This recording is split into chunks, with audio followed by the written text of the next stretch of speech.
Tout le monde connaît les histoires du Père Castor, mais connais-tu l'histoire derrière Père Castor? Nous sommes en 1924 lorsque Paul Fauché est appelé par Flammarion, chez qui il travaille déjà pour fonder une nouvelle librairie à Paris. Il rencontre alors des personnalités proches de ce que l'on appelle la nouvelle éducation, composée de théories soutenues par des psychologues qui proposent alors de revoir les méthodes d'éducation grâce à une meilleure compréhension de l'enfant. Celui qui a participé à la rédaction d'une déclaration de principe des droits de l'enfant crée avec Flammarion une collection éducation.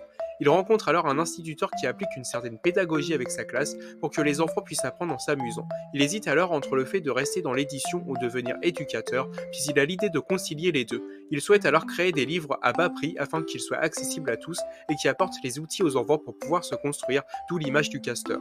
Avant de finaliser le projet, les livres sont testés auprès d'enfants en présence d'une pédagogue qui note ce qui fonctionne et ce qu'il faut changer. Fauché demande à Nathalie Parrain de mettre en page le premier album du Père Castor avant de laisser la main à d'autres artistes.